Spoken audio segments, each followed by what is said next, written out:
लातेहार जिले में सरकारी स्कूलों का संचालन अभी भी जैसे तैसे हो रहा है। स्कूल में ना पीने के पानी की व्यवस्था है और ना ही स्कूल भवन ही दुरुस्त हालत में है। बच्चे जान जोखिम में डालकर तालीम लेने स्कूल पहुंचते हैं और बालूमाथ प्रखंड के गणेशपुर प्राथमिक विद्यालय की यही कहानी है। यहाँ आज तक चापाकल नहीं लगा। बच्चे पानी पीने के लिए स्कूल से दूर कुएं पर जाते हैं। मध्याह्न भोजन खाने के बाद जूठी थाली धोने के लिए बच्चे गहरे तालाब में जाने को भी विवश है। स्कूल भवन की हालत ऐसी कि यह कभी भी धराशायी हो सकती है। देखिए रिपोर्ट। मध्याह्न भोजन के बाद थाली धोने के लिए ये नौनिहाल गहरे तालाब के पास पहुंचे हैं। ये बच्चे यहाँ शौक से नहीं आते, बल्कि सिस्टम इन्हें इसके लिए मजबूर करता है। अगर कभी कोई अनहोनी हो जाए तो किसी को इससे फर्क भी नहीं पड़ेगा। ये तस्वीर है लातेहार जिले के बालूमाथ प्रखंड के गणेशपुर प्राथमिक विद्यालय की। स्कूल में गरीब परिवारों के 130 बच्चे हर रोज पढ़ने के लिए आते हैं, लेकिन इस स्कूल में ना कोई बोरिंग है ना कोई चापाकल। लिहाजा मध्याह्न भोजन के बाद थाली धोने के लिए बच्चों को गहरे तालाब के पास जाना पड़ता है। गला सूखता है तो पीने के पानी के लिए भी बच्चों को स्कूल से दूर जाना पड़ता है। मध्याह्न भोजन पकाने के लिए भी रसोइयों को पानी के लिए परेशान होना पड़ता है। परेशानी इतनी ही नहीं है, अब स्कूल के कमरे की छतों की दुर्दशा देखिए। छतों से प्लास्टर बिदक कर गिर रहा है। छत की हालत इतनी जर्जर है कि बारिश होने पर पानी रिसने लगता है। यकीन मानिए, अगर कभी भी छत धराशायी हो जाए तो हैरानी नहीं होगी। इसी डर के साए में बच्चे और शिक्षक स्कूल आते हैं। बहुत दिक्कत होता है और यहाँ पानी का चापाकल का प्रयोजन है और वहाँ टंकी का वो भी बिगड़ गया। कहाँ पानी पीते हैं आप लोग? कुआं से। आते हैं तो बैठते हैं तो लगता है कि मकान गिर ना जाए, डर लगता है। हम लोग को क्लास में जब पानी आती है तो हम लोग को बहुत डर समझ, क्योंकि जब ऊपर छत गिर जाता है ये देख के आप पानी गिर जाता है। कभी कभी हम लोग बच्चे लोग को जगह हटा करके पीछे बहुत परेशान। पानी के लिए समस्या यही है, यहाँ पे कुआं वगैरह भी नहीं है, दूर दूर पे कुआं है। रसोईया लोग भी जाती है, दूर से कुआं से पानी लाती है। और बच्चे लोग की इतना ज्यादा समस्या है कि बगल में तालाब है। खाना खा के बच्चे लोग सब थाली धोने के लिए तालाब में जाता है। तालाब इतना गहराई है कि कभी बच्चे लोग कुछ भी हो सकते हैं। इसको कहा नहीं जा सकता कि कब घटना घट सकती। स्कूल के प्रभारी प्रधानाध्यापक की माने तो स्कूल की स्थापना के समय से ही भवन जर्जर है। भवन की मरम्मत के साथ साथ चापाकल के लिए भी विभाग को कई बार लिखा गया, लेकिन कुछ हुआ नहीं।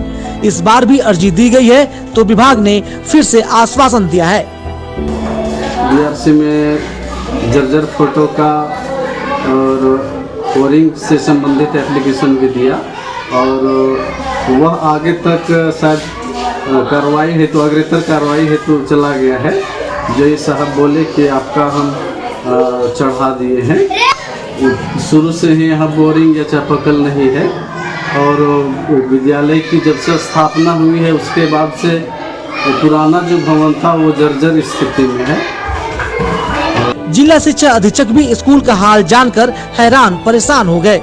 उन्होंने कहा कि अगली ही बैठक में इस पर प्रस्ताव को मंजूरी दी जाएगी। जरूरी हुआ तो डीसी को भी इससे अवगत कराया जाएगा। वहाँ पे जेई को भेजकर एस्टिमेट बनवाकर DFT के अगली मीटिंग में इसके प्रस्ताव को रखा जाएगा और सेम चीज़ से डीसी मैडम को भी अवगत कराया जाएगा और यथोचित निर्णय होगा। ये स्कूल एशिया की सबसे बड़ी कोल परियोजना CCL के मगध संघमित्रा के अधिग्रहण क्षेत्र में आता है। CCL ने भी CSR फंड के तहत इस स्कूल की लगातार अनदेखी की। विभाग और जिला प्रशासन तो पहले से ही सवालों के घेरे में है, लेकिन सबसे बड़ा सवाल यह है कि गरीब बच्चों के जीवन के साथ ये सिस्टम खिलवाड़ क्यों कर रहा है। लातेहार से TV 45 के लिए दिलीप विश्वकर्मा की रिपोर्ट।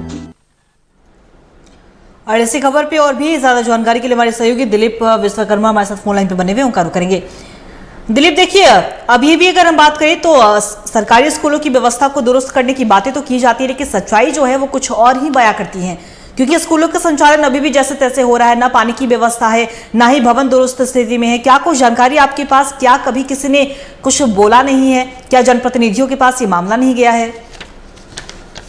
जी अंकिता, बिल्कुल हम कह सकते हैं कि जहां बच्चों की बेहतर शिक्षा के लिए सरकार करोड़ों रुपए खर्च कर रही है, लेकिन तस्वीरों के माध्यम से आप देख सकते हैं कि गिनसपुर प्राथमिक विद्यालय पाहनटोला के बच्चे कैसी जर्जर भवन में पढ़ रहे हैं। यहाँ तक कि बच्चों को पीने के लिए स्वच्छ पानी भी नसीब नहीं हो रहा है।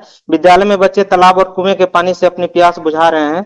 केंद्र सरकार की महत्वाकांक्षी जल नल योजना में सरकार करोड़ों रुपए दे चुकी है। क्या लगता है कि स्कूल में एक चापाकल नहीं लगाया जा सकता था? लेकिन बड़ा सवाल यह है कि अधिकारी ऐसे कैमरों में बैठे रहते हैं, कभी क्षेत्र का निरीक्षण करने जाते ही नहीं। अगर जाते तो शायद इन 20 वर्षों में इस विद्यालय की तस्वीरें बदल सकती थी।